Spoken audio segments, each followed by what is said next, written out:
അസ്സലാമു അലൈക്കും വറഹ്മത്തുള്ളാഹി വബറകാതുഹു. പ്രിയപ്പെട്ട മുഅ്മിനീങ്ങളെ മുഅ്മിനാത്തുകളെ, ഇന്ന് പറയുന്നത് റമദാൻ മാസം രോഗികളായ ആളുകൾ നോമ്പ് അനുഷ്ഠിക്കണോ എന്നതിനെ കുറിച്ചാണ്. മഹത്തുക്കളായ ആളുകളൊക്കെ രേഖപ്പെടുത്തി വെച്ചു, ഒരു രോഗിയായ മനുഷ്യന് നോമ്പ് നോൽക്കുക എന്നത് പ്രയാസമാണെങ്കിൽ അത് വേണ്ട എന്നതാണ്. രോഗം മാറിയതിന് ശേഷം അവനക്ക് എന്ത് ചെയ്യാം? ഖളാ വീട്ടിയാൽ മതി. പരിശുദ്ധ ഖുർആനിൽ തന്നെ പറഞ്ഞല്ലോ, നോമ്പ് ഇളവ് നൽകിയ രണ്ട് വിഭാഗം ആളുകളുണ്ട്. ആരൊക്കെയാണ്? ഒന്ന് യാത്രക്കാര്, ഒന്ന് ആരാണ്? ഒന്ന് രോഗികളാണ്. അൽബക്ര സൂറത്തിലെ 155-ാമത്തെ സൂക്തം പരിശോധിച്ചു നോക്കിയാൽ അതിൽ കാണാം, രോഗികൾക്കും യാത്രക്കാരനും അല്ലാഹു തആല നോമ്പിനെ ഇളവ് ചെയ്തു കൊടുത്തിട്ടുണ്ട്. നിങ്ങളിൽ ആരെങ്കിലും രോഗിയോ യാത്രക്കാരനോ ആണെങ്കിൽ അല്ലാഹു തആല നിങ്ങൾക്ക് ഇളവ് നൽകിയിരിക്കുന്നു. അല്ലാഹു തആല നിങ്ങളിൽ എളുപ്പമാണ് ഉദ്ദേശിച്ചത്. അതുകൊണ്ട് മറ്റൊരു ദിവസം നിങ്ങൾ എന്ത് ചെയ്യണം? ആ നോമ്പിനെ വീണ്ടെടുക്കണമെന്നാണ്. രോഗം കാരണം നമ്മൾ എന്ത് ചെയ്തു? നോമ്പ് മുറിച്ചു, അല്ലെങ്കിൽ നോമ്പ് നോറ്റില്ല. എന്നാൽ പ്രിയപ്പെട്ട നിങ്ങളോട് പറയാനുള്ളത്, നിങ്ങൾ എന്ത് ചെയ്യണം? ആ നോമ്പ് പിറ്റൊരു ദിവസം എന്ത് ചെയ്യണം?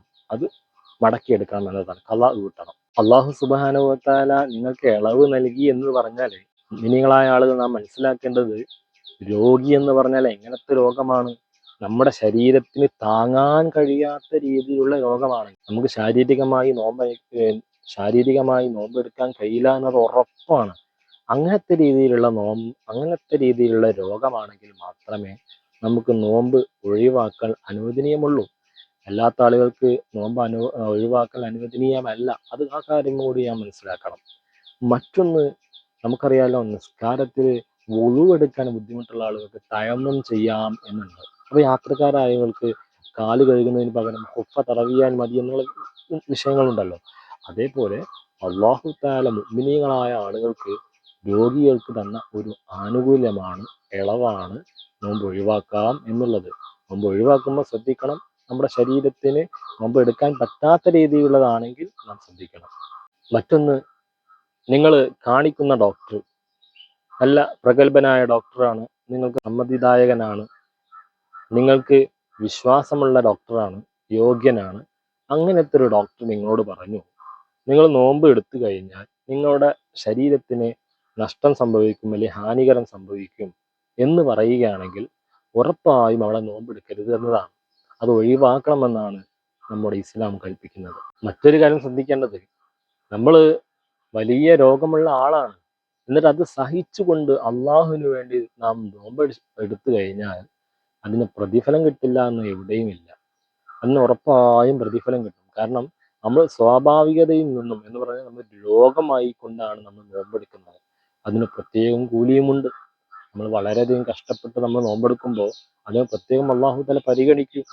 ബഹുമാനപ്പെട്ട ഇമാം ഗസാലി റളിയല്ലാഹു അൻഹു, അതുപോലെ മറ്റ് മഹത്തുക്കളായ പണ്ഡിതന്മാരൊക്കെ പറഞ്ഞു, നിങ്ങൾ കഷ്ടപ്പെട്ട് എന്ത് ചെയ്ത് നോമ്പനുഷ്ഠിക്കരുത് എന്ന് പറഞ്ഞിട്ടുണ്ട്. പക്ഷെ ഒരാൾക്ക് നോമ്പെടുക്കാൻ കഴിയുമെന്നുണ്ടെങ്കിൽ അത് നോമ്പെടുത്താൽ അതിനുള്ള പ്രതിഫലം ഇരട്ടിയായി നിങ്ങൾക്ക് കിട്ടുമെന്നാണ് അർത്ഥം. ഇനി ഒരാൾ രാത്രി നിയത്ത് വെച്ചു, നാളെ എനിക്ക് നോമ്പ് നോൽക്കണം, നിങ്ങൾക്ക് പ്രഭാതമായപ്പോൾ വീണ്ടും രോഗം വന്നു, അങ്ങനത്തെ ആളാണെങ്കിൽ അവർക്ക് എന്ത് ചെയ്യാം? നോമ്പ് മുറിക്കാവുന്നതാണ്. മറ്റൊന്ന്, ഒരാൾ നേർച്ചയാക്കി, ഞാൻ എന്തായാലും ഈ നോമ്പ് മൊത്തം എന്ത് ചെയ്യും? നോറ്റ് വീട്ടുമെന്ന് ഒരാൾ നേർച്ചയാക്കി നോമ്പ് നിയത്ത് വെച്ചു. അദ്ദേഹത്തിന് പകൽ സമയത്ത് നല്ല രോഗം വന്നു. എന്നാൽ അദ്ദേഹം മുറിക്കാതിരിക്കുകയാണോ വേണ്ടത്? അല്ല, അദ്ദേഹം എന്ത് ചെയ്യണം? ആ നോമ്പ് മുറിക്കണം. എന്നിട്ട് എന്ത് ചെയ്യണം? പിറ്റൊരു ദിവസം എന്ത് ചെയ്യണം? ആ നോമ്പിന് എന്ത് ചെയ്യണം? ഖളാ വീട്ടണം എന്നതാണ് മഹത്തുക്കളായ ആളുകൾ പഠിപ്പിക്കുന്നത്. അതുപോലെ രോഗികൾ ശ്രദ്ധിക്കണം. രോഗികൾ നോമ്പ് മുറിക്കുന്ന സമയത്ത് നോമ്പ് നോറ്റിട്ടുണ്ട്, അപ്പോൾ നോമ്പ് മുറിക്കാണ്. അല്ലെങ്കിൽ പുതുതായി ഒരാൾ രോഗം വന്നു നോമ്പ് അനുഷ്ഠിച്ചു കൊണ്ടിരിക്കെ, ആ സമയത്ത് ഇദ്ദേഹം നോമ്പ് മുറിക്കുമ്പോൾ ഈ കാര്യം കരുതൽ അവനക്ക് നിർബന്ധമാണ്. പടച്ചോനെ, ഞാൻ നിനക്ക് വേണ്ടി നോമ്പ് നോറ്റു, ഇപ്പോൾ ഞാൻ നോമ്പ് മുറിക്കുന്നത് എന്തുകൊണ്ടാണ്? എനിക്ക് ഇങ്ങനെ രോഗം വന്നത് കൊണ്ടാണ്. അതുകൊണ്ട് നീ പൊരുത്തപ്പെട്ടു തരണം എന്നും കൂടി ഈ മനുഷ്യൻ നിയത്ത് കരുതണം. ഈ മനുഷ്യൻ അത് കരുതിയിട്ടാവണം അത് നോമ്പ് മുറിക്കേണ്ടത്. അതെന്തിനാണ്? നമ്മൾ വെറുതെ കാരണമില്ലാതെ നോമ്പ് മുറിക്കല്ല. പടച്ചവനോട് പറഞ്ഞ് നമ്മൾ എന്ത് ചെയ്യാം? പടച്ചവനെ, ഈ കാരണം കൊണ്ടാണല്ലോ ഞാൻ നോമ്പ് മുറിക്കുന്നത്, അതുകൊണ്ട് പൊരുത്തപ്പെട്ടു തരണം എന്ന് പറഞ്ഞിട്ടാണ് നാം നോമ്പ് മുറിക്കേണ്ടത്. കാരണങ്ങൾ നമ്മൾ എന്ത് ചെയ്യണം? നമുക്കൊരു വേർതിരിവ് വേണം. പിന്നെ മറ്റൊരു കാര്യമുണ്ട്, ചില ആളുകളുണ്ട്, രോഗമുള്ള ആളുകൾക്ക് നോമ്പ് മുറിക്കാമല്ലോ എന്ന് ചെറിയ കാരണം കിട്ടിയിട്ട് നോമ്പ് മുറിക്കുന്ന ആളുകളുണ്ട്. അവര് ഒരിക്കലും അള്ളാഹു തആല പൊരുത്തപ്പെടുകയില്ല. കാരണം എന്താണ്? വെറുതെ കാരണമില്ലാതെ ചെറിയ കാരണം തലവേദന അതിലേ ഒന്ന് പോയിട്ടുള്ളൂ. അതിനുവേണ്ടി നമ്മൾ നോമ്പ് മുറിക്കുക എന്ന് പറഞ്ഞാൽ അത് പൊരുത്തപ്പെടുന്ന രീതിയല്ല. അള്ളാഹു തആല പറഞ്ഞു, നിങ്ങൾക്ക് നോമ്പ് മുറിക്കുന്ന അവസ്ഥ എപ്പോഴാണ്? നിങ്ങളുടെ ശരീരത്തിന് കഴിയില്ല എന്ന ലെവലിലേക്ക് എത്തുമ്പോഴാണ് നിങ്ങൾ നോമ്പ് മുറിക്കേണ്ടത് എന്ന് മഹത്തുക്കളായ ആളുകളൊക്കെ പഠിപ്പിക്കുന്നത് അങ്ങനെയാണ്. ചുരുക്കി പറഞ്ഞാൽ യാത്രക്കാരനും അതുപോലെ രോഗിക്കും ഈ നോമ്പിന്റെ കാര്യത്തിൽ ഇളവുണ്ട് എന്നതാണ്. ഇൻഷാ അല്ലാഹ് യാത്രക്കാരന്റെ നോമ്പിനെ കുറിച്ച് ഇൻഷാ അല്ലാഹ് പിന്നീട് ഒരിക്കൽ സംസാരിക്കാം. അസ്സലാമു അലൈക്കും.